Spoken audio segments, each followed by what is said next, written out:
आज हम आप सभी को एक नया क्वेश्चन जो 2026 टेंथ के लिए एक बहुत महत्वपूर्ण प्रश्न साबित होने वाला है। वो प्रश्न क्या है?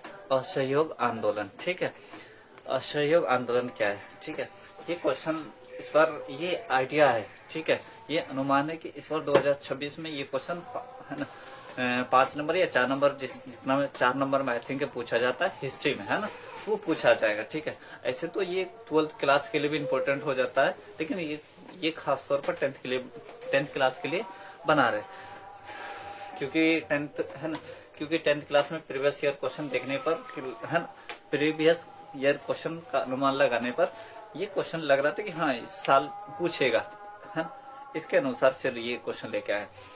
तो क्वेश्चन है क्या? असहयोग आंदोलन, है ना। ठीक है, तो असहयोग आंदोलन जो शुरू हुआ था ना, वो 1 अगस्त 1920 ईस्वी को शुरू हुआ था। ठीक है, असहयोग आंदोलन शुरू हुआ था कब? 1 अगस्त 1920 को।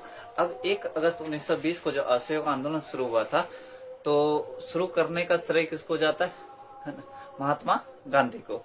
असहयोग आंदोलन शुरू किसने किया था? महात्मा गांधी। लेकिन एक बात ध्यान में रखने का है कि असहयोग आंदोलन शुरू लेके चला है महात्मा गांधी, और बहुत व्यापक पैमाने पर महात्मा गांधी, लेकिन असहयोग आंदोलन शुरू करने का जो श्रेय है ना, वो किसको जाता है? बाल गंगाधर तिलक को जाता है, क्योंकि बाल गंगाधर तिलक ने असहयोग आंदोलन को लेके उभारा था, चला था। लेकिन मैंने बताया कि असहयोग आंदोलन जो है ना, क्या है कि 1 अगस्त, है ना, कब हुआ? 1920 को। ठीक है, बाल गंगाधर तिलक की मृत्यु भी हो जाती 1 अगस्त 1920 को।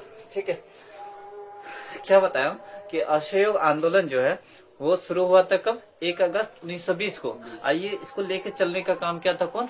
बाल गंगाधर तिलक। लेकिन 1 अगस्त 1920 को ही बाल गंगाधर तिलक की मृत्यु हो जाती है, जिसके कारण वहां से उठाकर लेके चलने का कदम, लेके आगे बढ़ने का कदम कौन किया था? महात्मा गांधी। इसका प्रस्ताव जो पेश किया गया था नागपुर अधिवेशन में। ठीक है, नागपुर अधिवेशन में।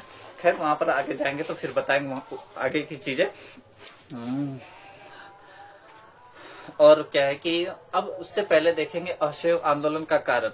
असहयोग आंदोलन का क्या कारण था? ठीक है, असहयोग आंदोलन का 3 कारण था। पहला, सबसे पहला क्या है कि असहयोग आंदोलन का सबसे पहला कारण ध्यान में रखना है, क्या? Rowlatt act. दूसरा कारण क्या बनता है? जालियांवाला बाग हत्याकांड। तीसरा कारण क्या बनता है? खिलाफत आंदोलन। आखिर असहयोग आंदोलन हुआ क्यों, है ना?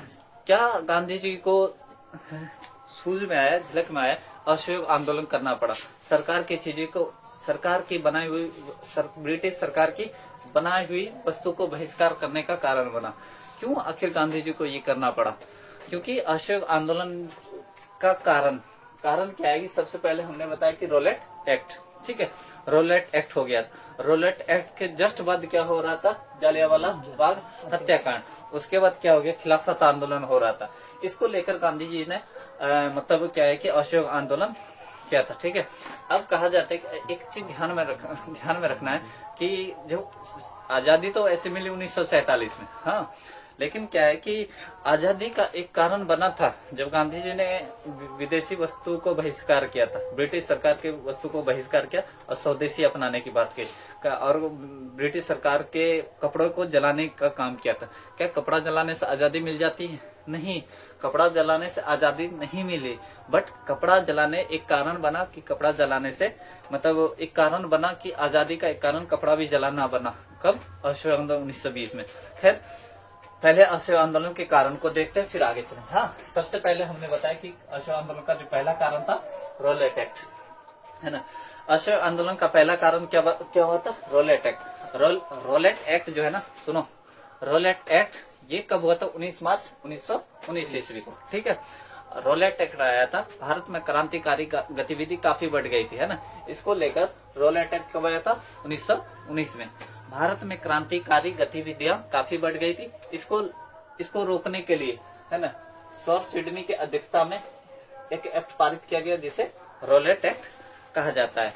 क्या बोले? फिर से एक बात दोहराते कि भारत में क्रांतिकारी गतिविधि काफी बढ़ गई थी, जिसको लेकर सौर सिडनी के अध्यक्षता में एक एक्ट पारित किया गया जिसको रोलेट एक्ट कहा जाता है। ठीक है, ये भाषण हो गया, उसकी परिभाषा हो गई। अब देखिए, अब ये जो रोलेट एक्ट आया था, ठीक है, ये एक ऐसा कानून था, रोलेट एक्ट जो आया था ना भारत में, ये एक कब आया था? 19 मार्च 1919 को। ये एक ऐसा कानून था जो किसी भी व्यक्ति को शक के दायरे पर, है ना, जो किसी भी व्यक्ति को शक के दायरे पर गिरफ्तार कर बंद कमरा में 2 साल मुकदमा चलाया जा सकता था। ठीक है, एक ऐसा कानून था। मतलब कोई आदमी जुर्म किया है कि नहीं किया, उससे कोई मतलब नहीं। ठीक है, जैसे क्या है कि हम पीछे क्या बताए कि कोई भी व्यक्ति है ना, ये एक्ट के द्वारा, कौन एक्ट? रोलेट एक्ट के द्वारा किसी भी व्यक्ति को गिरफ्तार कर बंद कमरा में 2 साल मुकदमा चलाया जा सकता। जिस भी व्यक्ति पर ये मुकदमा, जो भी व्यक्ति पर या जिस भी व्यक्ति पर ये मुकदमा चलाया जा सकता था, वो ना अपील रख सकता, ना न्यायालय में अपील कर सकता था, ना दलील दे सकता था, ना ही वकील रख सकता था। ठीक है, जिस कारण इस एक्ट को बिना अपील, बिना दलील, बिना वकील वाला कानून कहा गया। अब ये बातें तो समझ में आती, मतलब सुनने में तो लगता है, लेकिन समझ में कैसे आएगी? बिना अपील, बिना दलील, बिना वकील। मतलब कहने का क्या है, कोई भी व्यक्ति गिरफ्तार होता है, हाँ, गिरफ्तार होकर उसको जेल में ले जाया जाता है, उसको अपना मनपसंद वकील चुनने का अधिकार होता है। ये अधिकार संविधान ने दिया है। ठीक है, हाँ, तो अधिकार होता है। अब यहाँ क्या है कि तो जिस व्यक्ति पर रोलेट एक्ट लगता था, ये एक्ट, वो वकील अपना नहीं रख सकता था, है ना वो न्यायालय में कटघरा में जब खड़ा होता है ना जज के सामने, जो अपील करना होता तो वो भी नहीं कर सकता था। ठीक है, ना वो कोई भी चीज का दलील दे सकता था कि हम ये जो किए हैं, ये इसका कारण ये बनता है। दलील का मतलब है कि जैसे कोई मुस्लिम है, हाँ, तो वो मुस्लिम होने का दावा कैसे करेगा? तो कुरान से दावा करेगा कि हाँ कुरान है, तो उससे दावा करता है कि वो मुस्लिम। हाँ, तुम मुस्लिम हो, इस बात की क्या दलील है? तो ये मुस्लिम होने का दलील क्या होता है कि कुरान है। तुम हिंदू हो, इस बात की क्या दलील है? तो वो गीता, पुराण, वेदांग, उपनिषद, है ना, ये सब दिखाएगा। यहाँ से फिर वो, हाँ, महाभारत, बहुत सारी बुकें हैं, तो वहां से दे सकता है। खैर उतना डिटेल में नहीं जाना। रोलेट एक्ट के बारे में हमने बताया कि ये एक ऐसा कानून था, मतलब जो किसी भी आदमी को शक के दायरे पर गिरफ्तार कर बंद कमरा में 2 साल मुकदमा चलाया जा सकता। जिस भी व्यक्ति पर यह मुकदमा चलाया जा सकता था, वो ना अपील कर सकता था, ना दलील दे सकता था, और ना ही वकील रख सकता था। ठीक है, जिस कारण इस एक्ट को बिना अपील, बिना दलील, बिना वकील वाला कानून कहा गया। साथ ही साथ ये सही कानून नहीं है। आप अपने दायरे से भी सोचे, अपने, है ना, दृष्टि से देखे कि ये कैसा कानून है। ठीक है, ये जिस कारण इसको कहा गया बिना मतलब जिस कारण इसको, इस एक्ट को, कौन एक्ट? रोलेट एक्ट को काला कानून, अंधा कानून, बहरा कानून, गूंगा कानून, ठीक है, ये सब सारा कानून क्या, काला कानून, अंधा, बहरा, ठीक है, गूंगा कानून का। और पीछे हम तो बताए कि बिना वकील, बिना दलील, बिना अपील वाला कानून किसको क्या हो गया? Rowlatt Act. यहाँ अशोक आंदोलन का एक कारण जो बना था वो रोलेट एक्ट बना था, तो रोलेट एक्ट हो गया, है ना। अब क्या है, जब रोलेट एक्ट हुआ तो अब ये एक अच्छा कानून नहीं था, गलत कानून था। ठीक है, ब्रिटिश सरकार के द्वारा दिया गया सही कानून नहीं था। इसके विरोध में, इसका विरोध कर रहा था पंजाब के अमृतसर में जमनाल नहीं, डॉक्टर सतपाल और सैफुद्दीन किजलू, इसका कर रहा था डॉक्टर सतपाल, यहाँ पे लिखता हूँ,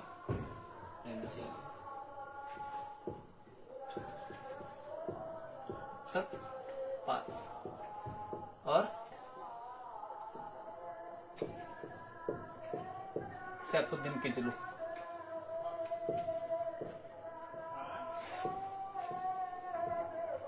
सैफुद्दीन किजलू,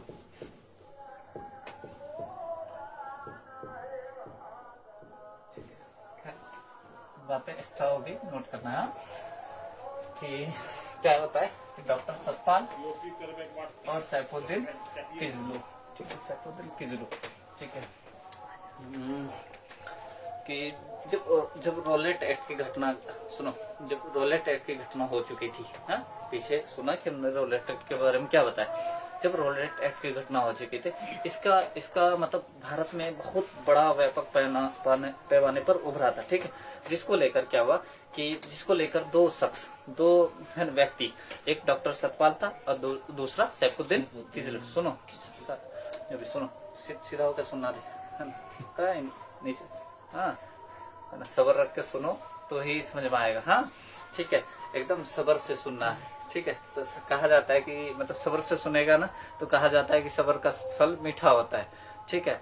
अब कोई आदमी बोले सर सबर का सुने कि सबर का फल मीठा होता है, अगर हम नींबू भी तो एक फल है, उसको तोड़ ले तो ठीक है। खैर वहां नहीं देखे आगे। दूसरा असहयोग आंदोलन का दूसरा कारण बना जालियांवाला बाग। असहयोग आंदोलन का दूसरा कारण बना जालियांवाला बाग। जो ये घटना हुई 13 अप्रैल 1919 को, ठीक है। जालियांवाला बाग कब हुआ? 13 अप्रैल 1919 को, ये बात याद रखनी। अब देखिए जालियांवाला बाग हुआ क्यों, है ना, क्योंकि जब रोलेट एक्ट की घटना घटी थी तो उसका मतलब उसको लेकर भारत में इसका प्रचार करने के लिए, भारत में इसका प्रचार कर रहा था कौन, बहुत ज्यादा प्रचार कर रहा, डॉक्टर सतपाल और सैफुद्दीन किजलू। बहुत लोगों के बीच जाके एक मंच पे खड़े होकर भाषण दे रहा था कि ये सरकार, ब्रिटिश सरकार के द्वारा जो कानून लाया गया है रोलेट एक्ट, ये अच्छा नहीं है और ये सही नहीं है। जिसको लेकर क्या हुआ, जिसको लेकर डॉक्टर सतपाल और सैफुद्दीन किजलू मंच पे भाषण दे रहे थे। उस दौरान क्या हुआ कि जनरल आर डायर को आदेश दिया कि जाके जालियांवाला बाग, यानी जो पंजाब के अमृतसर में, बाग मतलब मैदान होता है ना, उसमें जाके उसको जालियांवाला बाग को चारों तरफ से घेर लो, अंधाधुंध गोलियां बरसाओ, ठीक है। तो जनरल आर डायर को ये आदेश दिया। तो जनरल आर डायर क्या किया, जनरल ओ डायर की बात मानी और जालियांवाला बाग को चारों तरफ से घेर कर अंधाधुंध गोलियां बरसाए, जिस कारण उसमें लगभग बहुत सारे लोग मारे गए थे, है ठीक है। मतलब हजारों लोग मारे गए थे, उसमें हजारों लोग मारे गए थे। अब देखिए कि यहाँ पर हमने बताया क्या कि जालियांवाला बाग का जो नेतृत्व करता था कौन था, डॉक्टर सतपाल और सैफुद्दीन किजलू, ठीक है। और जालियांवाला बाग हत्याकांड हुआ है 13 अप्रैल 1919 को। तीसरा पॉइंट क्या है, जालियांवाला बाग है क्या, पंजाब के अमृतसर में, ठीक है, पंजाब के अमृतसर में। और क्या है कि general O Dyer, Jallianwala Bagh जो हुआ था, आदेश किसने दिया था गोली चलाने का, General O Dyer. General O Dyer ने आदेश दिया था, किसको आदेश दिया था, जनरल आर डायर, है ना। जनरल ओ डायर ने जनरल आर डायर को यह आदेश दिया था कि जाके जालियांवाला बाग में गोली चलाओ, ठीक है। जनरल आर डायर ने जालियांवाला बाग को घेर कर अंधाधुंध गोलियां बरसाए, जिसमें क्या हुआ, बहुत सारे लोग मारे गए थे, है ना। और क्या है कि इसका बदला यहाँ पर, इसके बाद जस्ट यहाँ से देखना कि उसी में एक महज 14 साल का लड़का जिसका नाम कैप्टन उधम सिंह था, ठीक है। महज जो मतलब बहुत सारा मतलब देखा लाश, मतलब मरा हुआ गोली है, किसी को चंद सेकंड का सांसें बची हुई है, फिर वो उसके कैप्टन उधम सिंह सबको जाके देख रहा है कौन जिंदा है कौन मरा हुआ है, सबको उठा के अपने जो भी पानी का बोतल था उससे पानी पिला रहा है। लेकिन उसके मतलब क्या है कि उसके गोद में बहुत सारे शख्स ऐसे थे कि जो जालियांवाला बाग में दम तोड़ा। तो ये कैप्टन उधम सिंह को ये आग दिल में लगी हुई थी, है ना, जालियांवाला बाग हत्याकांड का, क्योंकि उसके दिल में बहुत ऐसा शख्स था जो दम तोड़ा था, ठीक है। जिसको लेकर क्या हुआ कि तो कैप्टन उधम सिंह ने ये शपथ लिया था कि ये जो जालियांवाला बाग है, जनरल ओ डायर ने जो आदेश दिया है, इसका हम बदला लेकर रहेंगे। तो कैप्टन उधम सिंह जाके जो ब्रिटिश का हॉल था लंदन या ऐसे कहीं पर था, लंदन ही में था, है ना, लंदन, ब्रिटेन, इंग्लैंड, जहां भी हो, खैर। तो वहां पे क्या है कि जो उसका हॉल था, जो उसका मतलब जहाँ पे वो जनरल ओ डायर मतलब बैठते थे, ठीक है, तो वहां पर जाके सामने से खड़ा होकर मतलब उधम सिंह ने जनरल ओ डायर को गोली मारा था, ठीक है।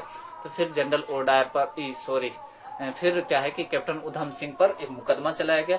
मुकदमा के दौरान उसको जब न्यायालय में पेश किया गया, तो न्यायालय में जब उससे पूछा गया कि तुम्हारा नाम क्या है, तो मतलब कैप्टन उधम सिंह ने खुशी होके बोला, और ये बहुत बेहतर व्यक्ति था, जिसने मौत के वक्त भी मुस्कुरा रहा था। ठीक है, क्योंकि उसके दिल में जालियांवाला बाग हत्याकांड की जो आग लगी हुई थी ना, उसको लेकर।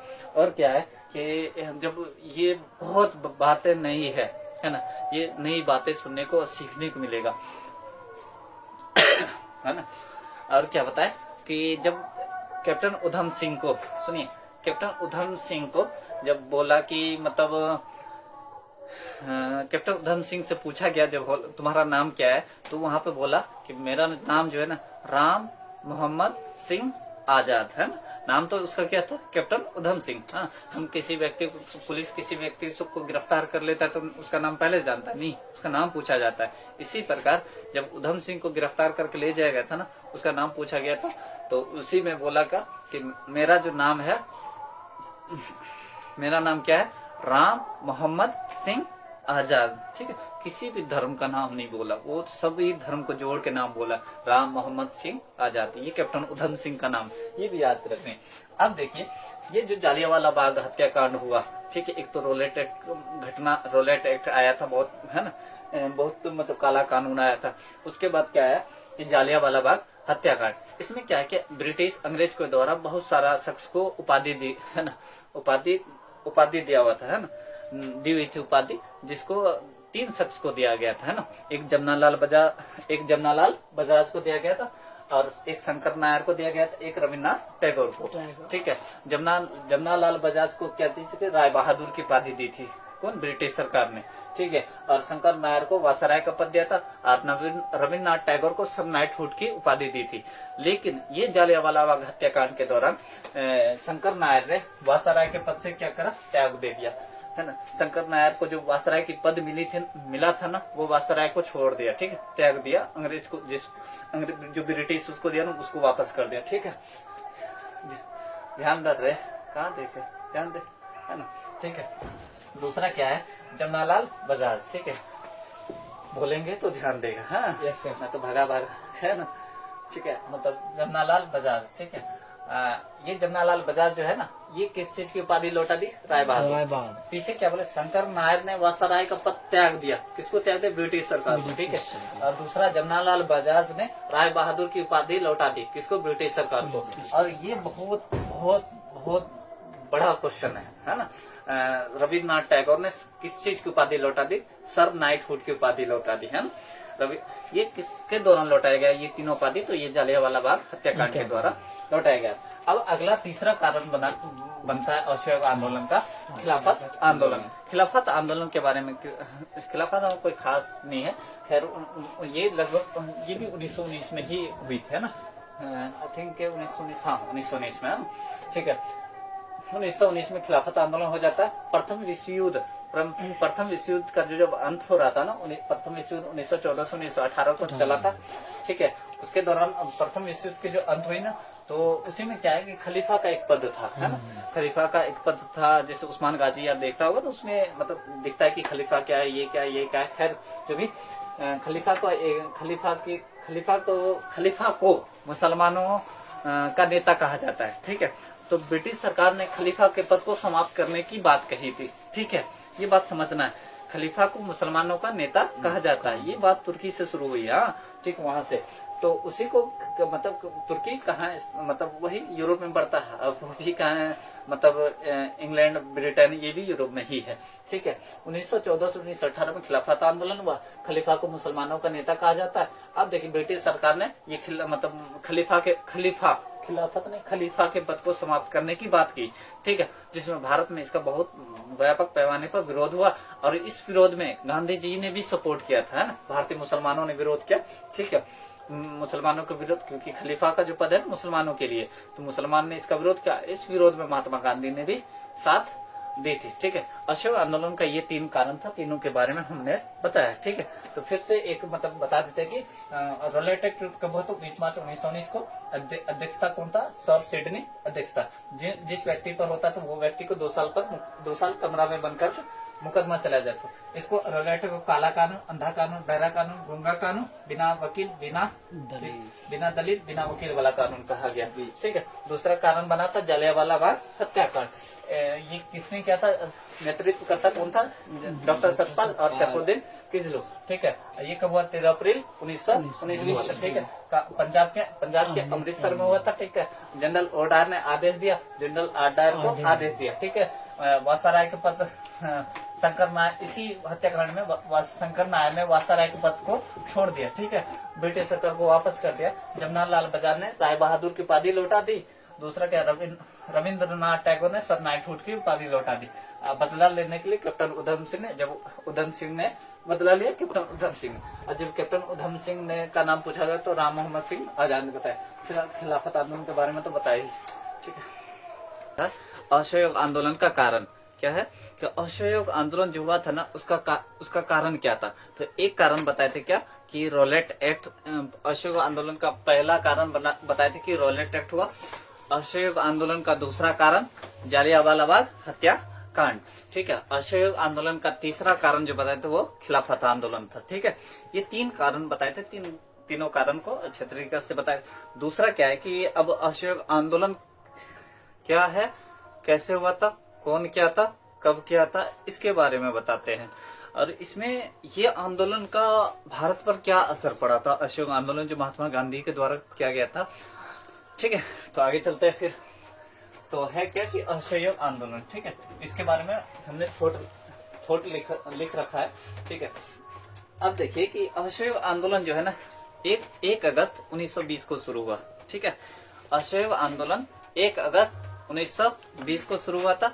और ये बात याद रखनी कि अब देखिए यहाँ पर कहा जाता है कि असहयोग आंदोलन 1 अगस्त 1920 ईस्वी को महात्मा गांधी के द्वारा शुरू किया गया था। ठीक है, लेकिन ये बात यहाँ पर याद रखनी कि असहयोग आंदोलन जो शुरू हुआ था ना, तो शुरू करने का श्रेय किसको दिया जाता है, तो शुरू करने का श्रेय किसको दिया जाता है, बाल गंगाधर तिलक को। ठीक है, बाल गंगाधर तिलक को दिया जाता है शुरू करना। असहयोग आंदोलन शुरू कब हुआ, 1 अगस्त 1920। लेकिन क्या है कि बाल गंगाधर तिलक की मृत्यु हो जाती है कब, 1 अगस्त 1920। असहयोग आंदोलन जब शुरू हुआ था, कब शुरू हुआ था, 1 अगस्त 1920 को शुरू हुआ, और उसी दिन बाल गंगाधर तिलक की मृत्यु हो जाती है। ठीक है, जिस कारण है कि असहयोग आंदोलन को वहां से आगे ले वहां से मतलब जैसे बाल गंगाधर तिलक की मृत्यु हुई, ठीक है, वहां से उठाकर लेके चलने का कदम किसने किया था, महात्मा गांधी। ठीक है, महात्मा गांधी ने वहां से आगे असहयोग आंदोलन को लेकर चला था। ठीक है, अब देखिए कि असहयोग आंदोलन का जो प्रस्ताव पेश किया गया था, असहयोग आंदोलन का प्रस्ताव पेश किया गया 1919 ईस्वी नागपुर अधिवेशन में। ठीक है, असहयोग आंदोलन का जो प्रस्ताव पेश किया गया था 1919 ईस्वी में नागपुर अधिवेशन में, जिसका प्रस्तावक चित्तरंजन दास को बनाया गया था। ठीक है, जिसका प्रस्तावक चित्तरंजन दास को बनाया गया था। और इसी नागपुर अधिवेशन में महात्मा गांधी ने ब्रिटिश के खिलाफ भाषण देते हुए यह कहा कि हर ब्रिटिश सरकार चेत जाए, वरना हर भारतीय का यह कर्तव्य होगा कि वो ब्रिटिश सरकार को बर्बाद कर देगा और ब्रिटिश सत्ता को उखाड़ कर फेंकेगा। ठीक है, तो असहयोग आंदोलन दिक्कत हो रहा है। यहाँ पर क्या है कि हमने बताया कि असहयोग आंदोलन का जो प्रस्ताव पेश किया गया था 1919 नागपुर अधिवेशन में। ठीक है, इसका प्रस्तावक चित्तरंजन दास को बनाया गया था। और क्या है कि असहयोग आंदोलन में जो है ना, असहयोग आंदोलन में महात्मा गांधी ने मतलब भाषण देते हुए यह बोला था कि हर ब्रिटिश सरकार चेत जाए, वरना हर भारतीय का यह कर्तव्य होगा कि वो ब्रिटिश सरकार को उखाड़ कर फेंकेगा। ठीक है, ये भाषण बहुत व्यापक पैमाने पर एक क्रांति बनकर उभरा था, है ना, असहयोग आंदोलन में जो महात्मा गांधी के द्वारा भाषण दिया गया, जिसके वजह से हर भारतीय के दिलों में, है ना, ब्रिटिश सरकार का भय खत्म हुआ था असहयोग आंदोलन से। असहयोग आंदोलन से पहले जो जलियांवाला बाग हत्याकांड हो गया और क्या रोलेट एक्ट हुआ, इससे भारतीयों के दिलों में बहुत भय था, खौफ था, है ना, डर था। किसका, तो ब्रिटिश सरकार का। लेकिन जैसे असहयोग आंदोलन में महात्मा गांधी ने भाषण दिया था, यहाँ से भारतीयों के दिलों में इसका खौफ खत्म हो गया। ठीक है, और क्या है कि असहयोग आंदोलन, अब देखिए असहयोग आंदोलन शुरू तो महात्मा गांधी किया, लेकिन बहुत ऐसे नेता थे, ठीक है, बहुत ऐसे नरम दल गरम दल के नेता थे जिन्होंने महात्मा गांधी का साथ नहीं दिया, फिर भी महात्मा गांधी असहयोग आंदोलन पर खड़े रहे, अन्यथा वापस लेना पड़ा 1922 में, जब चोरी चोरा कांड मतलब उत्तर प्रदेश में हो जाता है, तो वहां पर फिर असहयोग आंदोलन को स्थगित करना पड़ता है महात्मा गांधी को। फिलहाल क्या है कि हमने क्या बताया कि असहयोग आंदोलन क्या कब हुआ था? 1 अगस्त 1920 को असहयोग आंदोलन शुरू हुआ 1 अगस्त 1920 को। उसी दिन क्या है कि बाल गंगाधर तिलक की क्या हो जाती? मृत्यु हो जाती। एक बात और याद रखनी है कि बाल गंगाधर तिलक का जो प्रसिद्ध नारा है, स्वराज हमारा जन्मसिद्ध अधिकार है, अब मैं इसको लेकर रहूंगा, ये बाल गंगाधर तिलक ने ही दिया था। ठीक है, अब देखिए कि असहयोग आंदोलन शुरू कब हुआ था? 1 अगस्त 1920 को। आज शुरू करने का श्रेय हम बताए कि महात्मा गांधी को दिया, बाल गंगाधर तिलक को दिया जाता है, लेकिन उसी दिन बाल गंगाधर तिलक की मृत्यु हो जाती, जिससे वहां से असहयोग आंदोलन को लेकर चलने का श्रेय किसको जाता है? महात्मा गांधी। ठीक है, तो ये क्वेश्चन आएगा कि असहयोग आंदोलन किसने किया? तो महात्मा गांधी ने किया। ठीक है, अब देखिए कि असहयोग आंदोलन किसने किया था? महात्मा गांधी ने। दूसरा पॉइंट लिखा हुआ है कि असहयोग आंदोलन किसने किया था? तो महात्मा गांधी। तीसरा क्या है कि असहयोग आंदोलन क्या असहयोग के दौरान, हाँ, असहयोग के दौरान बाल गंगाधर तिलक की मृत्यु हो जाती। कब हो जाती? तो 1 अगस्त 1920 ईस्वी को। ये तीसरा पॉइंट हुआ। और एक बात याद रखना है कि जैसे असहयोग आंदोलन के दौरान बाल गंगाधर तिलक की मृत्यु हो जाती 1 अगस्त 1920 को, तो इसको कंधा देने का काम किया था एक शौकत अली और एक महात्मा गांधी और शौकत अली। ये महात्मा गांधी और शौकत अली ने मतलब बाल गंगाधर तिलक को कंधा देने का काम किया था। ठीक है, चौथा पॉइंट में क्या है? गांधी जी के असहयोग आंदोलन से एनी बेसेंट और बिपिन चंद्र पाल और मोहम्मद अली, ये 3 ऐसे कांग्रेसी नेता थे। कैसे थे? कांग्रेसी, है ना। महात्मा गांधी के असहयोग आंदोलन से 3 नेता, एक बताए एनी बेसेंट, दूसरा बिपिन चंद्र पाल और तीसरा क्या बताए? मोहम्मद अली। ये तीनों नेता कांग्रेस से सहमत नहीं, ये आंदोलन से सहमत नहीं थे। ये तीनों नेता जो थे ना, वो कांग्रेसी नेता थे। ठीक है, महात्मा गांधी के असहयोग आंदोलन से सहमत नहीं थे, जिस कारण इन तीनों नेता ने मतलब इन तीनों नेता ने कांग्रेस से त्याग पत्र दे दिया था। ठीक है, तो तीनों नेता का याद रखना है कि एक एनी बेसेंट हो गई, दूसरा क्या हुआ? बिपिन चंद्र पाल हो गया, तीसरा क्या है कि मोहम्मद अली था। ठीक है, एनी बेसेंट कांग्रेस की पहली महिला अध्यक्ष भी बनी थी। पहला महिला अध्यक्ष सरोजिनी नायडू, हाँ, पहली महिला अध्यक्ष एनी बेसेंट, दूसरी थी शायद सरोजिनी नायडू। ठीक है, अब क्या है? असहयोग आंदोलन का हमने बताया था कि असहयोग आंदोलन का जो प्रस्ताव पेश किया गया था 1919 के नागपुर अधिवेशन में, हाँ, इसका प्रस्तावक किसको बनाया गया था? इसका प्रस्तावक चित्तरंजन दास को बनाया गया था। ठीक है, वहां पर सारा देखभाल कर रहा था कौन? चित्तरंजन दास। ठीक है, अब क्या है यहाँ पर 1 2 3 4 5 छठा पॉइंट में क्या बताया? असहयोग आंदोलन का जो प्रस्ताव पेश किया गया था वो नागपुर अधिवेशन में।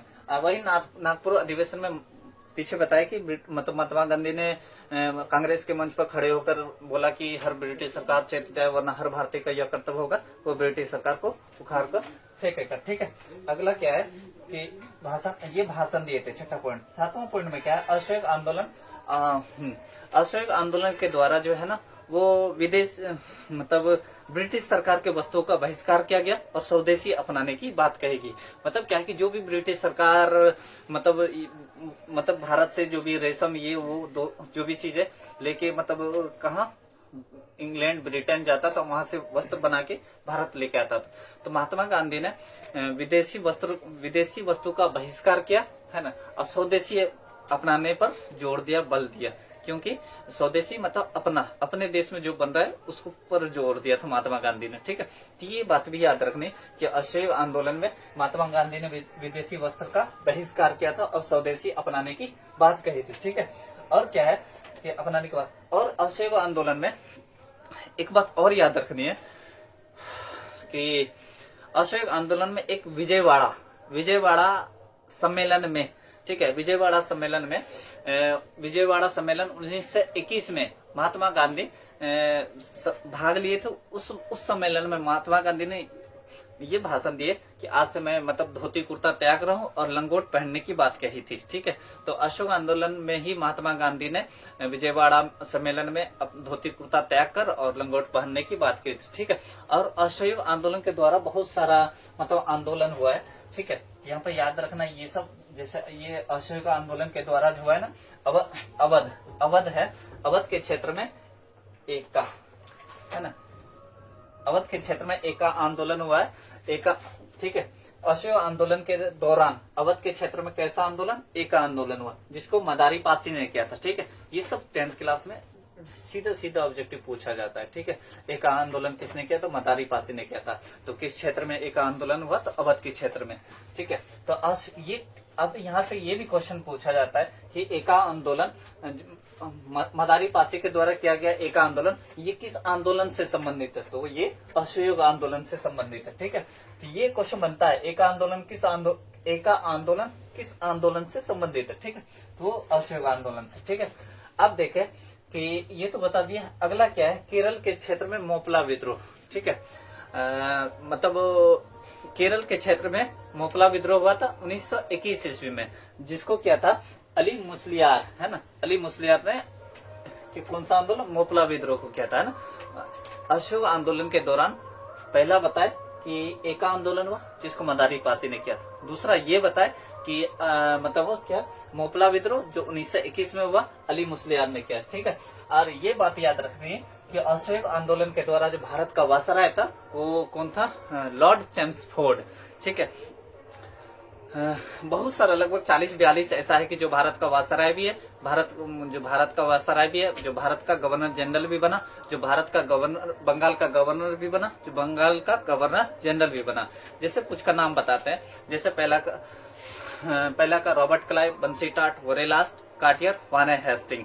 तो वाने हेस्टिंग जो है ना, वो बंगाल का अंतिम गवर्नर है और बंगाल का प्रथम गवर्नर जनरल भी है ना। फिर से नाम बताते हैं, रॉबर्ट क्लाइव, बंसीटा, Verelst, Cartier, Warren Hasting, Sir John Macpherson, Lord Cornwallis, Sir John Shore, Lord Wellesley, Sir John Barlow, Lord Minto प्रथम, Lord Hasting, Lord Amherst, Lord William Bentinck, Charles Metcalfe, Lord Auckland, है ना। लगभग 20 का नाम बताया और 20 और है। ठीक है, मतलब क्या है कि ये मतलब क्या है, ये इतना तो हो गया था। आगे देखिए कि मतलब तो ये मतलब और भी क्या है, कांग्रेसी नेता थे। कांग्रेस में बहुत सारे नेता थे। कांग्रेस की जब स्थापना हुई थी ना 1885 ईस्वी में, उस समय बताए थे कि उसमें लगभग 72 सहयोगी थे और सबसे ज्यादा सहयोगी कहाँ से थे, गुजरात से। गुजरात से सहयोग होने के कारण उसमें जो है गुजरात से सहयोगी हुए और सहयोगी गुजरात, उसमें सबसे ज्यादा वकील थे। ठीक है, और असहयोग, ठीक है, असहयोग आंदोलन के दौरान क्या है कि एक नाम याद रखना है, मोतीलाल नेहरू का। ठीक है, दूसरा नाम याद रखना है, चित्तरंजन दास का।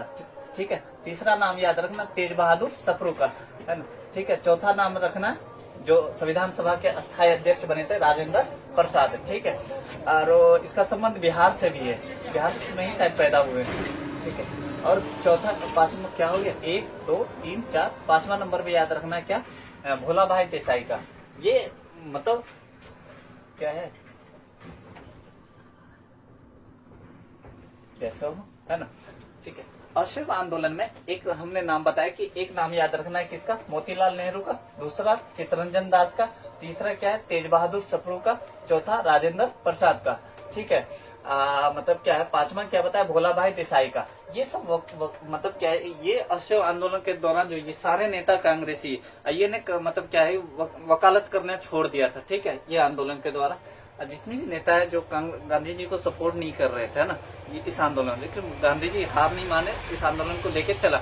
लेकिन क्या है कि मतलब 1922 में, है ना, 1922 में एक चोरी चोरा कांड हो जाता है, जिसको लेकर असहयोग आंदोलन को मतलब गांधी जी को मजबूर होना पड़ता है कि असहयोग आंदोलन को स्थगित कर दे। ठीक है, अब यहाँ पर कि ये तो असहयोग आंदोलन का सारा थॉट बताया कि असहयोग आंदोलन क्या है, कैसे हुआ है, कब हुआ है। जब इसका भाषण लिखना होगा तो कैसे लिखेंगे, सबसे पहले लिखेंगे कि यही थॉट से बनाएंगे। हाँ, असहयोग आंदोलन 1920 में महात्मा गांधी के द्वारा शुरू किया गया था, है ना। इस आंदोलन को शुरू करने का श्रेय बाल गंगाधर तिलक को जाता है, लेकिन बाल गंगाधर तिलक की मृत्यु 1 अगस्त 1920 को हो जाती है। असहयोग आंदोलन का प्रस्ताव असहयोग आंदोलन का प्रस्ताव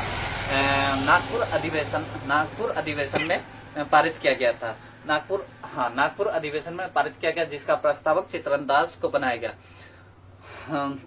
इसी असहयोग आंदोलन में महात्मा गांधी ने नागपुर अधिवेशन में कांग्रेस के मंच पर खड़े होकर मतलब ये भाषण दिए कि ब्रिटिश सरकार चेत जाए, वरना हर भारतीय का यह कर्तव्य होगा वो ब्रिटिश सरकार को बर्बाद करेगा। जिस कारण मतलब भारतीयों के दिलों से ब्रिटिश सरकार का खौफ खत्म हुआ था। ठीक है, और क्या है कि आगे मतलब आप लिख सकते हैं कि प्रस्तावक हो गया, ठीक है, नागपुर अधिवेशन में क्या गया, ये भी हो गया। असहयोग आंदोलन के द्वारा विदेशी वस्त्र का बहिष्कार किया गया और स्वदेशी अपनाने की बात कही गई।